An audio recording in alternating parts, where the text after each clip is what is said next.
Alors, bonjour tout le monde, merci d'être là. D'abord, contrairement à ce qui a été rapporté hier, je considère pas que la vérificatrice générale, Madame Leclerc, a blanchi sa mamade comme le gouvernement libéral tente de cadrer cette histoire-là depuis hier. D'ailleurs, à cause d'informations qui avaient été coulées, là, et de ce récit-là, je ne l'achète pas. Pourquoi? Ben, d'une part, dans le rapport ce matin de la vérificatrice générale, ce qu'on se rend compte, c'est qu'il y a des zones d'ombre, que ces zones d'ombre-là nous permettent pas clairement de comprendre toutes les transactions dans le dossier de Première Tech. Certes, le dossier Premier Tech a suivi le cheminement administratif normal ou habituel, mais c'est justement pour cette raison que Marc-Yvan Côté avait besoin de sa mamade, parce que le dossier Premier Tech n'aurait probablement pas avancé, franchi toutes les étapes telles qu'il a réussi à le faire, y compris la dernière où il y a eu $1 million de plus d'accordés que la lettre d'entente qui avait été envoyée. Alors, la vérificatrice, elle, bien sûr, avait le mandat de vérifier les processus administratifs, c'est ça son mandat, et elle l'a fait. Mais le problème n'est pas là. C'est que la vérificatrice nous a confirmé qu'elle n'avait pas dans son mandat de vérifier ce qu'on pourrait appeler les processus parallèles. Hein? Un trafic d'influence, ça se fait pas dans les règles de l'art. Un trafic d'influence, ça se fait parallèlement au chemin administratif tracé. Et dans ce cas-là, il est plutôt évident que M. Hamad est intervenu justement en coulisses, en parallèle avec le processus administratif.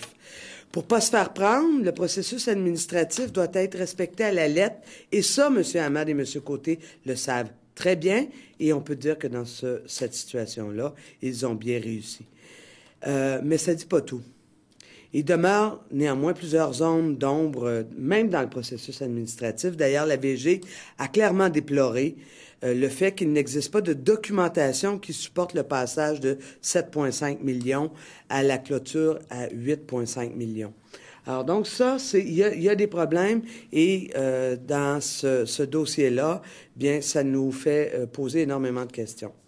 Alors, c'est pas compréhensible. La VG nous dit qu'il n'y a aucune documentation à cette étape-là de pièces justificatives, mais surtout, je le répète, elle nous rappelle qu'elle n'avait pas le mandat de surveiller les chemins parallèles, et on sait très bien, d'ailleurs, que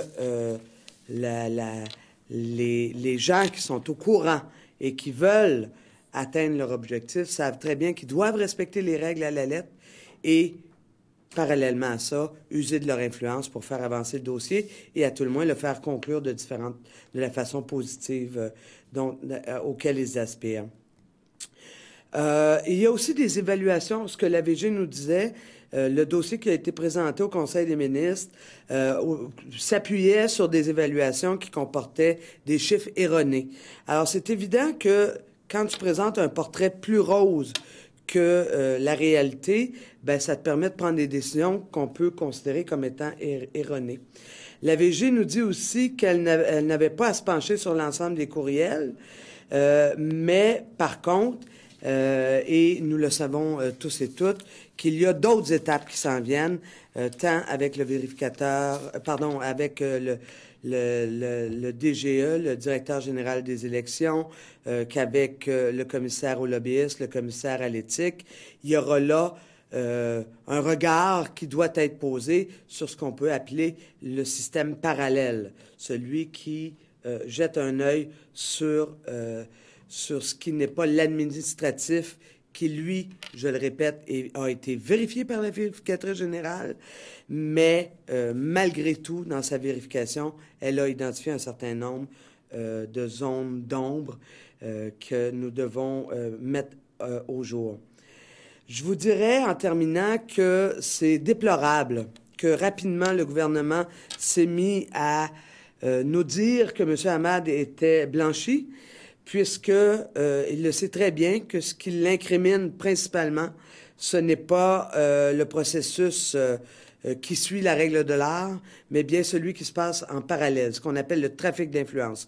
Monsieur Marc-Yvan Côté n'est pas reconnu d'ailleurs, il n'y avait pas de poste ici au Québec à ce moment-là, mais plutôt reconnu pour son trafic d'influence. Et je rappelle qu'il il était un donateur du Parti libéral, y compris dans la circonscription de M. Hamad. Donc, nous attendrons et nous espérons que ça va arriver rapidement avant qu'on oublie qu'il y a ici quelqu'un qui, dans le fond, nous permet de douter qu'il a encore l'habileté à représenter les gens de sa circonscription. Mais au-delà de ça, la vérificatrice est venue nous dire d'autres choses aussi fort importantes. Premièrement, on se rend compte qu'il y a à Investissement Québec du traficotage comptable, si je peux dire, pour donner l'impression qu'Investissement Québec atteint ses cibles au niveau de la gestion. Lors de la fusion avec la Société générale de financement il y a quelques années, il y avait des objectifs pour diminuer les coûts de gestion. D'ailleurs, c'était la première raison pour laquelle on a voulu fusionner ces deux organisations. Et là, ce qu'on voit,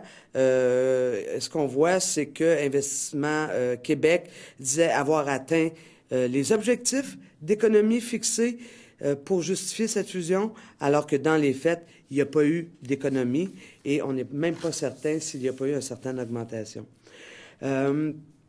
C'est pourtant dans les discussions entre les deux que se trouve possiblement une partie de la réponse. On apprend aussi, toujours dans le rapport de vérificatrice générale, on apprend aussi que les frais d'administration sont supérieurs à ce qui a été déclaré et elle nous rappelle que le conseil d'administration de Investissement Québec ne joue pas le rôle qu'il devrait jouer. Et ça, c'est sûr que pour des gens qui aspirent à une saine gestion des finances publiques, c'est extrêmement intéressant. Un autre élément qui nous a sauté au visage lors de la présentation, c'est la question de la vente de RONA à des intérêts étrangers.